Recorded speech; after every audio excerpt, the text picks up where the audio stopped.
Hello mga kapalaboy! Welcome back to my YouTube video.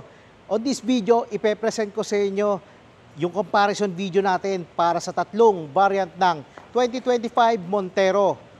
Meron tayo dito guys, Montero GLX manual transmission na jet black mica.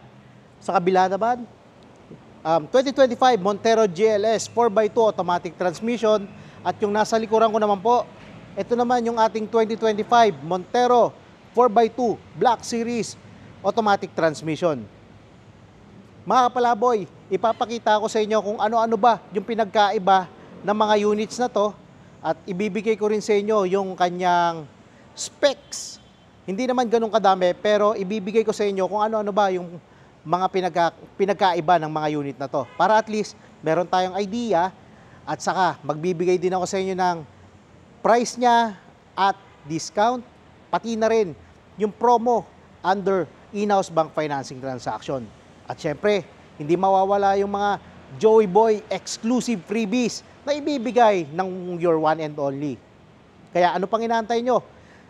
Mag-subscribe na kayo sa aking YouTube channel at panoorin nyo yung video na to mula sa umpisa hanggang sa dulo. So guys, umpisahan natin dito sa 2025 Montero GLX 4x2 manual transmission. Kung napapansin nyo guys, yung harapan po niya, almost the same lang po siya ng harap ng ating 2025 Montero variants, yung other variants natin. Pero, pinagkaiba lang niya guys, ito, yung kanyang headlight, papakita ko, headlight at yung fog light po niya, yung shroud po niyan, kulay black po. Yung headlight po niya, equipped po siya ng projector headlight na may halogen bulb po. At yung kanyang fog light naman, equipped din siya ng halogen. Yung kanyang bumper garnish sa baba, yan, kulay silver. Then guys, yung ating mga Montero pala, equipped po siya ng 18-inch alloy rims, pero sa Black Series natin, nakakulay black po yung kanyang alloy rims. Unlike sa dalawang variants, gaya ni Montero GLX manual, at nung ating Montero GLS automatic, equipped po siya ng kulay silver. Sa braking system ng ating Montero, equipped po siya ng ventilated disc brakes at yung likuran naman niya, naka-ventilated disc brakes din with inline drum brake. Guys, silipin natin yung loob ng ating Montero GLX.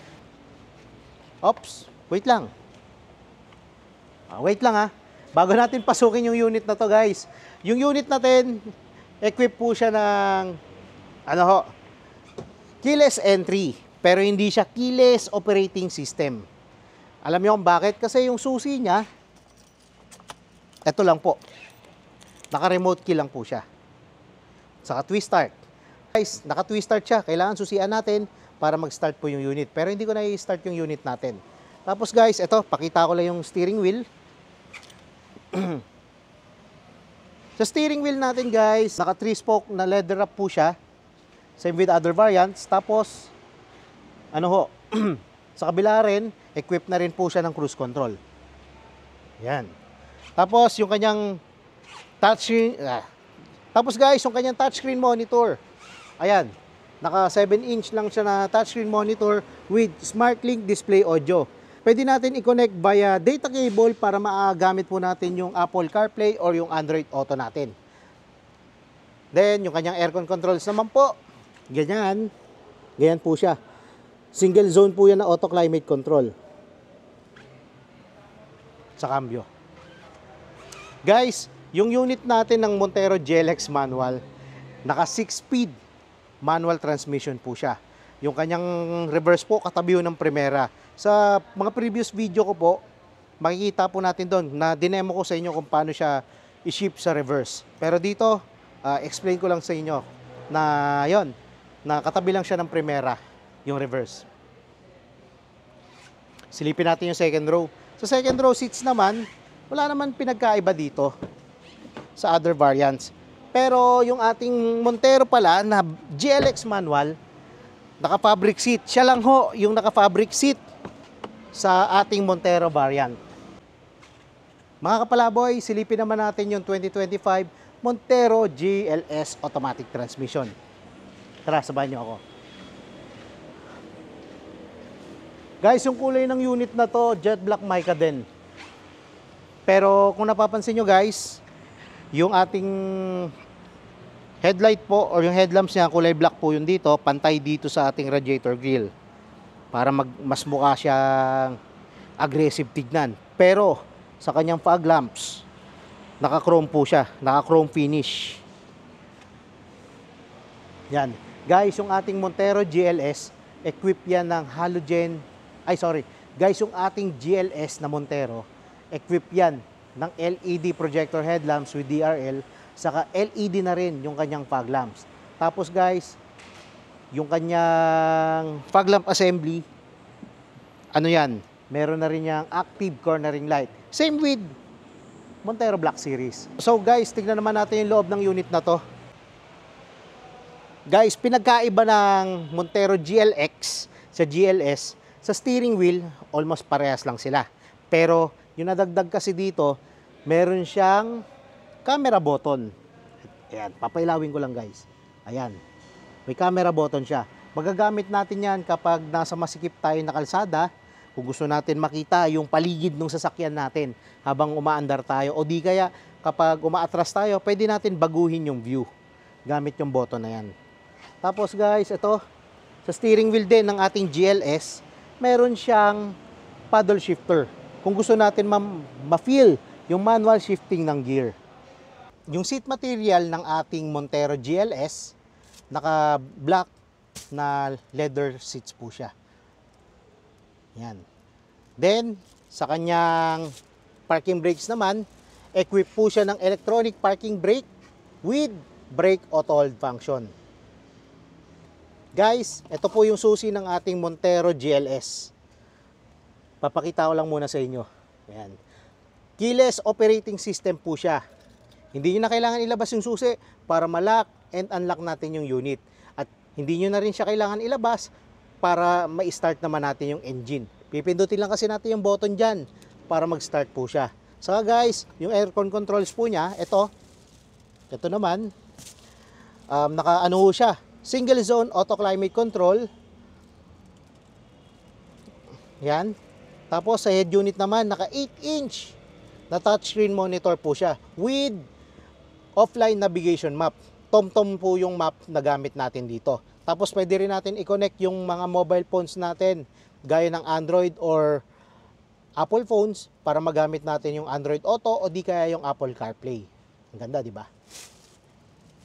Silipin natin yung second row. May papakita ko sa inyo. Sa kanyang driver seat naman guys, meron siyang 8-way power adjustable seats po. Ayan, pwede natin i-move forward, backward. Pwede rin natin adjust yung height niya. Ayan. Tapos pwede rin natin i-recline yung kanyang upuan. Ayan, yung sandalan. So, yun guys. Ganda ng Montero GLS natin. Tapos, yung ating Montero GLS, equipped po siya ng airbag. Airbag sa driver side, passenger side. Tapos, meron siyang curtain airbags sa bintana dito sa harapan, sa second row. Tapos, meron din siyang side airbags po. Yan yung kinaganda kapag Montero GLS yung kinuha nyo. Ngayon, silipin natin yung second row. Guys, sa second row may power station dito. Meron siyang 220 volts na power outlet.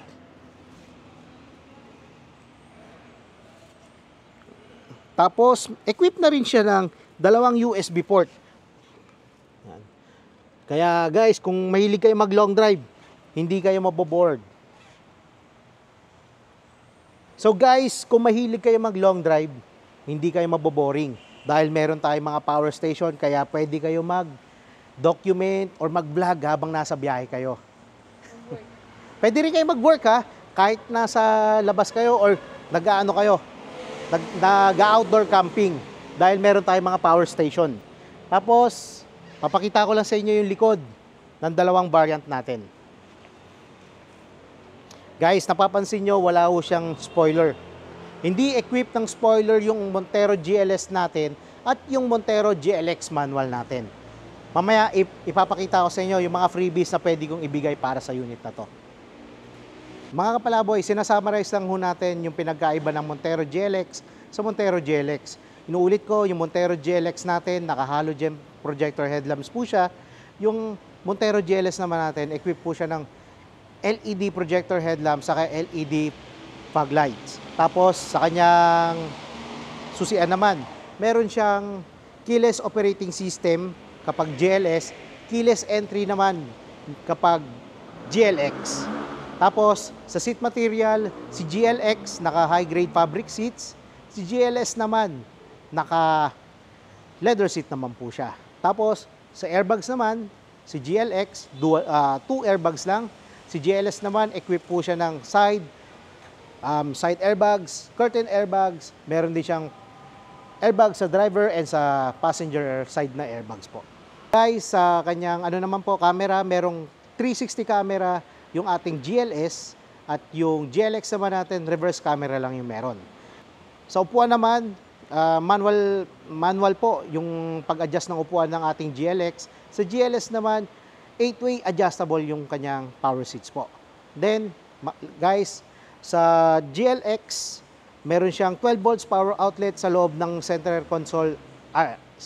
May 12 volts na power outlet sa loob ng kanyang armrest console.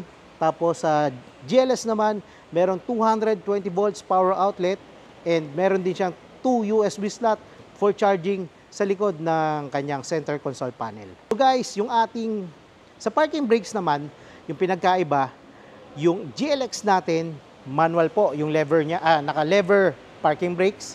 Si GLS naman, pinipindot lang natin. Push, electronic parking brake with brake auto hold function. Guys, kung gusto naman natin i-start yung makina ng dalawang variant na to, si GLX, twist start po siya. Kailangan susian para mag-start yung unit.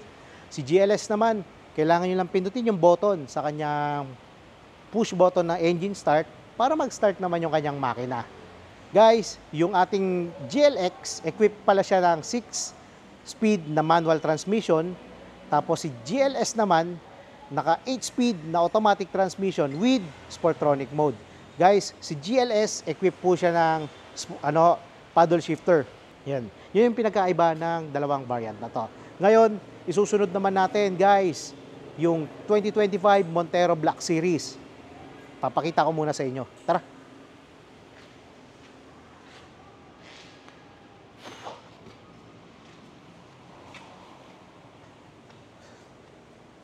Guys, ito ho yung 2025 natin na Montero Black Series. Yung kulay ng unit na to, graphite gray metallic.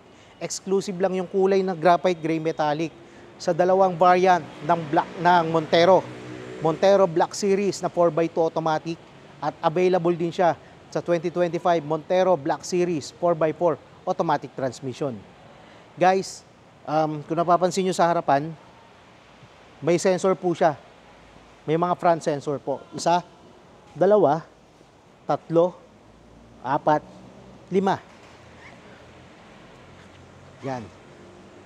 Guys, yung mga sensor na yan, magagamit natin yan sa front collision mitigation system. Tapos meron siyang ultrasonic misacceleration sensor po. Mga kapalaboy, yung Montero Black Series natin, kung napapansin nyo yung kanyang radiator grill, all black po siya. All black po siya. Tapos guys, equipped na rin yan ng illuminating light. Mamaya, papailawin natin yung tatlong variant ng unit na to at ipapasilip ko sa inyo kung ano ba or ano yung itsura niya kapag nakailaw yung mga ilaw unit natin. So, ang ganda. Guys, ito pa, pinagkaiba. Malalaman natin na Black Series yung unit kapag kulay black din yung kanyang bumper garnish po sa baba. Yan. Tapos, ito, madali yung malaman na Black Series yung unit natin, na authentic na Black Series, kapag yung kanyang emblem dito sa radiator, naka glass bezel po. Yan. Guys, kaya glass bezel yan, may sensor po sa loob yan. Ganda. Ngayon, tingnan natin yung side ng unit na to. Sa side, kung nakikita nyo, naka 18-inch na alloy rims po siya na kulay black. Unlike sa lower variant, ito yung kulay niyan, silver. Tapos guys, ito pa. Pinagkaiba ng unit na to, si Black Series, nakakulay black po yung kanyang side mirrors and yung door handle. Si Montero GLS naman and yung GLX natin, na chrome po yung kanyang mga side mirrors and yung door handle niya. Tapos, sa loob, silipin natin. Mga kapalaboy, nandito tayo ngayon sa loob ng ating 2025 Montero Black Series. Guys, itong Black Series natin, yung leather seat po niya, ayan, ito yung itsura, naka two-tone burgundy na leather seat po siya. Tapos, meron siyang diamond pattern. Ayan. Ang ganda, di ba? Guys, ano to heat rejector po ito. May heat rejection po siya. Hindi po siya nag-absorb ng heat. Kaya kapag inupuan nyo to, kahit tirik yung araw, hindi ko kayo mapapaso. Unlike po sa kapag ano lang ho siya, yung naka leather seat, yon, medyo nakakapaso po yung upuan niya. Ina-absorb niya kasi yung init. Then, sa kanyang steering wheel guys, almost the same ng steering wheel ng ating Montero GLS.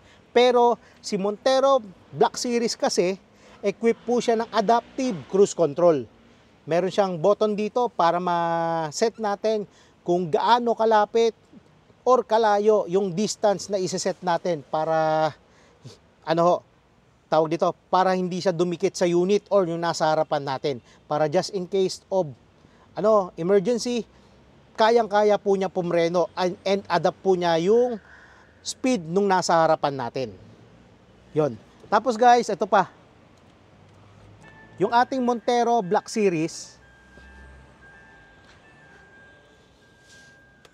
equipped po siya ng multi-information display. Naka-digital na po siya. Ayan. Yan, kailangan na rin natin mag-refuel guys. 10 liter na lang yung gumagana dyan. Pero hindi ko in-start yung unit. Napakaganda, high contrast, napakalinaw, at hindi kayo madidistract while driving kapag ito yung ginamit nyo. Yon. So, patayin ko muna. Yan. Guys, yung unit na to, ng front collision mitigation system, may button po dito sa left side ng ating dashboard para maset po natin yung distance po para mag-activate siya. Guys, okay. Mga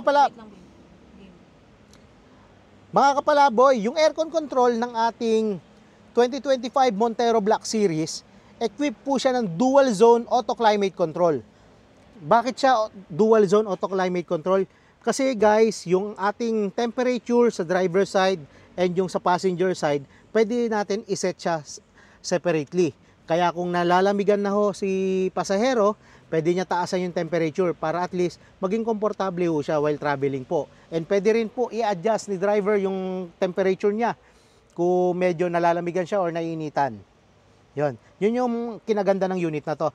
Tapos guys, meron siyang NanoX technology. Kaya yung binubuga na aircon natin, pinapatay po niya yung mga bad bacteria sa unit na to. Saka sobrang ganda, saka COVID-free yung unit natin or yung loob ng cabin natin. So, eto na i-avail nyo. Yung pinagkaiba pa na ito sa other variants, yung ceiling niya, pati yung kanyang, eto, sa gilid, kulay black, hindi siya dumihin. Saka mas maganda siya tignan, mas sporty. Kaya pala Montero Sport yung neto, dahil mas sporty siya tignan. Ayan, less maintenance kapag black. Ganda. Grabe, sana ganito na lang yung black, yung kulay ng interior. Mga kapalaboy, ngayon nandito tayo sa likod ng ating 2025 Montero Black Series. Yung Montero, wag didikit dyan. Mga kapalaboy, nandito tayo sa likod ng ating 2025 Montero Black Series. Kung napapansin nyo, guys, yung unit natin, equipped po siya ng GT spoiler na wala ho sa other variant. Tapos, guys, all variants natin ng Montero, meron siyang shark's fin antenna. At yung isa sa pinagkaiba pa ng unit na to, punta ka dito sa likod, please. May kick sensing sensor po siya.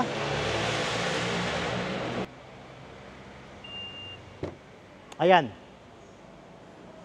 Kung may dala tayong gamit, hindi na natin kailangan pindutin yung button sa pintuan niya para umangat siya. Gagawin lang natin, Magkikik lang tayo, ganyan. Yeah. Bababa siya or tataas. Gamit yung, eto, hindi ko na ginamit yung susi guys ha. Hawak ko lang siya para gumana. Tapos, kung ano naman, kung medyo malayo tayo or nasa kapehan tayo, and tapos si Madam Christine may kakarga sa gamit, pipindutin na lang natin yung remote na to para umangat siya. And pipindutin lang rin natin para bumaba rin naman siya. Yun yung silbi nito. Yan. Tapos guys, yung Montero Black Series natin, pwede natin i-connect yan via Bluetooth para magamit natin yung other features yan, gaya ng car finder. Pwede natin i-on yung kanyang headlight. Saka makikita rin natin yung yung engine performance or yung fuel yung fuel efficiency rating kapag meron tayong app para dito sa unit na to. So guys, ipapakita ko sa inyo ngayon kung ano ba yung itsura ng mga units natin or yung variants ng Montero natin kapag naka-on yung headlight, fog light, pati na rin yung kanyang tail lamps. Tara! Ayan siya guys. In-on ko yung headlight ng Montero GLX manual and yung fog light niya. Tapos isusunod ko naman itong Montero Black Series.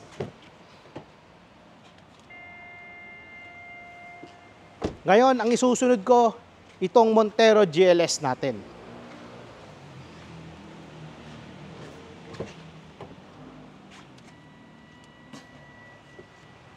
Ayan.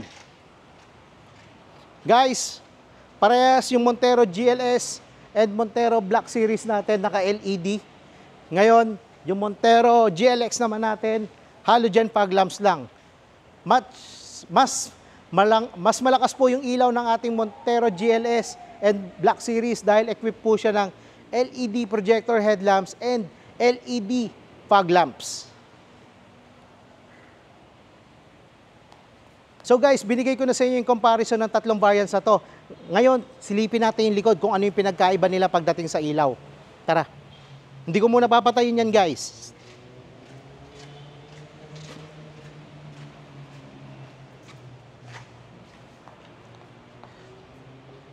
Mga kapalaboy, ito yung itsura niya kapag nakatalikod yung unit. Mapapansin nyo, pinagkaiba lang naman nila. Spoiler lang kapag Montero Black Series. Tapos headlight, yung ating tail lamps, ayan. Parehas lang sila, parehas. Parehas lang sila naka-LED combination headlamp, LED combination tail lights. Mga kapalaboy, pagdating sa makina ng Montero, iisa lang po yung makina ng ating mga Montero variants. Naka 4N15 po siya na may VEC turbo diesel engine na 2.4 liter po. And guys, yung unit natin, Euro 4 compliant po siya ha. Napakatahimik po ng makina na yan kapag nasa loob kayo ng unit. So guys, bago ko tapusin yung comparison video natin regarding sa tatlong variant na to, ipapakita ko muna sa inyo yung makina niya. Lahat ng makina ng variants na to, papakita ko kung ano yung pinagkaiba. Tara, silipin natin. Unahin natin dito sa Montero Black Series.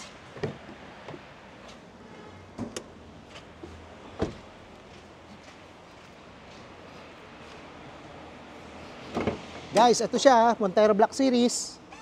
Tignan nyo yung pinagkaiba. Ayan.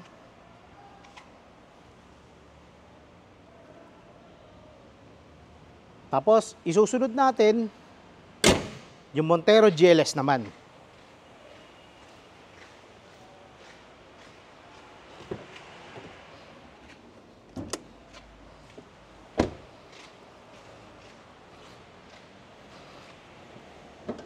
Guys, dapat makita nyo yung pinagkaiba ng engine bay nito or yung makina, kung ano yung meron sa mga variants na yan.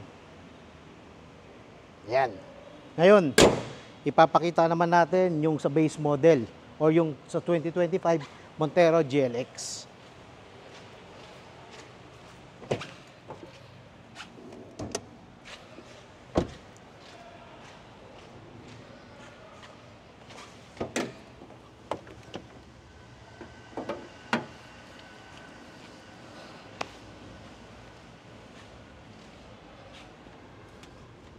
So guys, parang wala namang pinagkaiba, di ba? Pero, yung ating Montero manual, meron siyang lagay ng clutch fluid dito.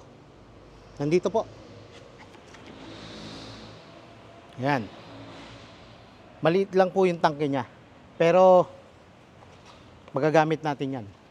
So guys, yan po yung pinagkaiba ng tatlong variants ng ating Montero. Ngayon, i-discuss ko sa inyo yung mga promo natin regarding sa tatlong variants. Guys, mga kapalaboy, umpisahan natin dito sa 2025 Montero GLX manual transmission. Ang unit price po niya, 1,568,000.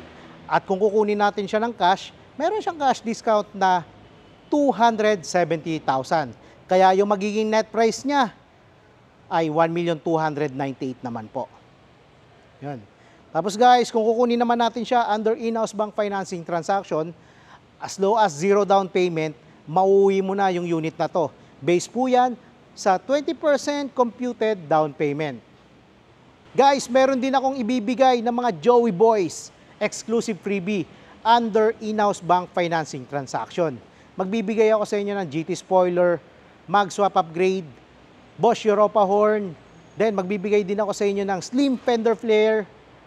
Meron din tayong rain visor, dashcam, car care kit, umbrella, at saka keychain. Isusunod naman natin itong 2025 Montero GLS 4x2 automatic transmission. Guys, yung SRP niya, 1,899,000. At may cash discount po siya na 120,000. Kaya yung magiging net price po niya, 1,779,000 na lang po. At kung kukunin natin siya under in-house bank financing transaction, 99,000 yung down payment and may free 1 month po siya. Ano ho yan? Exclusive offer po yan kapag naaprubahan tayo kay BDO, BPI, RCBC o di kaya kay Security Bank. And kung other bank approval naman yung makuha natin, 150,000 po yung magiging down payment niya.